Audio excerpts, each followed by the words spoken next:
Supreme court ने करोड़ के खरीदी वाले टेंडर को रद्द कर दिया है।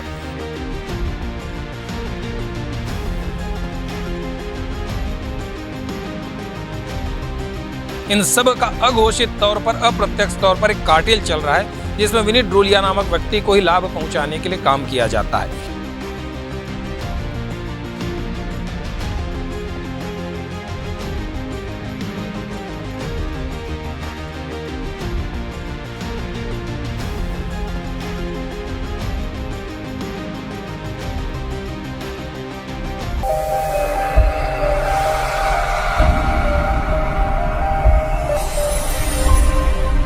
शिक्षा विभाग के अंतर्गत होने वाले सामग्री आपूर्ति खेल टेंडर के नाम पर बड़ा हमेशा खेल होता रहा है। स्कूल शिक्षा विभाग ऐसा नहीं है, बड़े बजट वाले इस स्कूल शिक्षा विभाग में हमेशा सप्लायरों और ठेकेदारों की मोनोपोली रही है, चाहे सरकारें किसी की भी रही हो। 25 वर्षों के छत्तीसगढ़ के कार्यकाल में देखा जाए तो अनेक ऐसे ठेकेदार और सप्लायर हैं जो लंबे समय से स्कूल शिक्षा विभाग में अपना दबदबा बनाए रखे हुए हैं और हर काम उनको ही मिलता है, या यह कहें कि वे ठेकेदार अपने अनुसार ही टेंडर निकलवाते हैं या टेंडर की शर्तों को वो तय करते हैं, तो यह एक अतिशयोक्ति नहीं होगी। अभी हाल ही में सुप्रीम कोर्ट ने समग्र शिक्षा विभाग के द्वारा जारी किए गए लगभग 118 करोड़ रुपए के टेंडर को रद्द कर दिया है। इस टेंडर के रद्द होने के बाद स्कूल शिक्षा विभाग, समग्र शिक्षा और उस सप्लाई चेन से जुड़े हुए सारे लोगों में हड़कंप मचा हुआ है। इस टेंडर के बारे में मैं आपको बताऊंगा। समग्र शिक्षा विभाग के द्वारा 21 जुलाई 2025 को 3 टेंडर जारी किया गया था, जिसमें प्रदेश के सरकारी स्कूलों में खेल सामग्री सप्लाई किया जाना था।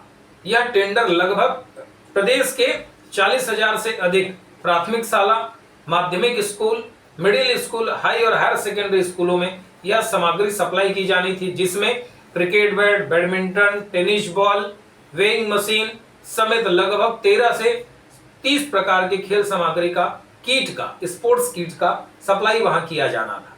अधिकारियों ने चुनिंदा सप्लाई फर्मों को लाभ पहुंचाने के लिए उस टेंडर में ऐसे नियम बना दिए जिसे छत्तीसगढ़ से बाहर के या छत्तीसगढ़ की भी कोई ऐसी कंपनियां उसमें शामिल नहीं हो सकती। चूंकि अधिकारियों का शुरू से यह मानना था कि उसी फर्म को ही काम देना है जिसको वो देना चाहती है, तो शायद यह जो नियम बनाया गया था वो सप्लाई चेन वाली सप्लाई फर्म के द्वारा ही बनाया गया रहा होगा। अधिकारियों ने यह नियम बनाया कि कोई भी ऐसी कंपनियां जो हैं जिसको छत्तीसगढ़ में कार्य अनुभव होना चाहिए और कम से कम 6 करोड़ रुपए का टर्नओवर का काम उसको छत्तीसगढ़ में किया जाना था। जब इस तरीके के नियम बनाए जाने से जो दिल्ली, महाराष्ट्र, यूपी और बिहार की जो बड़ी कंपनियां हैं वह सब इससे बाहर हो गई, क्योंकि बाहरी जो कंपनियां हैं वो छत्तीसगढ़ में काम करने का और लगभग 6 करोड़ रुपए के काम का कार्यानुभव होना यह आवश्यक नहीं था। चूंकि अपने करीबी ठेकेदारों को लाभान्वित किया जाना था, उनको उपकृत करना था, इसलिए अधिकारियों ने ऐसे नियम बनाए थे। और जिस तरीके से अधिकारियों ने सोचा था हुआ भी वही। लगभग इसमें दर्जन भर ठेकेदारों ने अप्लाई किया, टेंडर में शामिल हुए, पर 3 ठेकेदारों को ही अधिकारियों ने काम बांट दिया। उन 3 ठेकेदार ही, 3 सप्लायर ही ऐसे थे जिनको पात्र बताया गया और बाकी सबको अपात्र बताकर टेंडर से बाहर कर दिया गया। वह सप्लायर जो थे गोयल फर्नीचर रायपुर की, एनआरओसी सेठ बिलासपुर के और एके एंटरप्राइजेस नामक 3 कंपनियां हैं जिनको यह काम बांटा गया था। लगभग 118 करोड़ रुपए का टेंडर था। छत्तीसगढ़ से बाहर की कंपनियों को जब इस टेंडर से बाहर किया गया तो उन्होंने इस नियमों का विरोध किया, शासन प्रशासन से गुहार लगाई, पर वहां उनकी बातों को कोई नहीं सुना गया। बातों को नहीं सुनने का सबसे बड़ा जो कारण अभी जो समझ में आता है, जो विभाग के सूत्र बताते हैं, इस पूरे सप्लाई के खेल में समग्र शिक्षा, स्कूल शिक्षा विभाग के उच्च पदों पर बैठे हुए अधिकारी शामिल हैं जो ये नहीं चाहते कि बाहर की कंपनियों के इसमें काम मिले।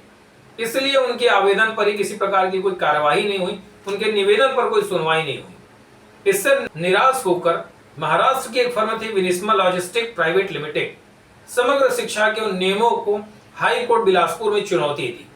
हाई कोर्ट बिलासपुर के सिंगल और डीबी ने दोनों जगह से उसको निराशा हुई। इससे थक कर वो कंपनी बैठी नहीं, उन्होंने हाई कोर्ट के इस आदेश को भी सुप्रीम कोर्ट में चुनौती दी, जहां पर 2 दिन पहले उनके पक्ष में निर्णय आया।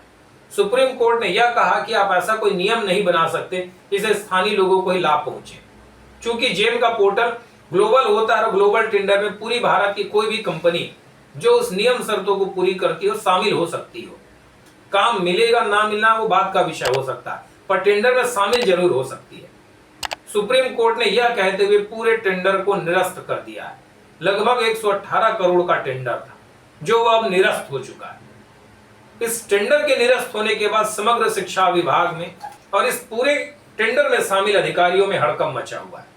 जो सप्लायर फर्म थे वह उनको कार्य आदेश जारी नहीं हुआ था, कुछ दिनों बाद कार्य आदेश जारी भी हो जाता, पर समझिए जिन विभाग के अधिकारियों की जिम्मेदारी थी कि पारदर्शिता पूर्व गुणवत्ता युक्त सामग्री खरीदी करने की थी, उन अधिकारियों ने अघोषित तौर पर कार्टेल बनाकर उन चुनिंदा फर्मों को लाभ पहुंचाया और बड़ी मल्टीनेशनल कंपनियों को जो इनकी निर्माता भी है उन कंपनियों को उन्होंने बाहर कर दिया। सुप्रीम कोर्ट के इस फटकार के बाद, इस आदेश के बाद उन अधिकारियों पर अब कार्यवाही होनी तय है।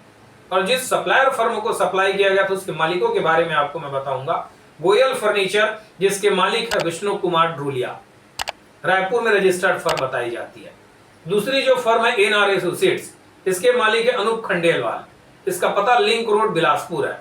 और तीसरा एक एंटरप्राइजेस, इसके मालिक के बारे में भी जानकारी नहीं मिली है, अगर बाद में जानकारी मिलती है तो वो भी हम आपको बताएंगे।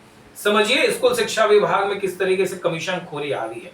जिम्मेदार अधिकारी सिर्फ और सिर्फ कमीशन खोरी कर रहे हैं। अब सुप्रीम कोर्ट के इस आदेश के बाद हो सकता है कमीशन खोरी पे अंकुश लगे।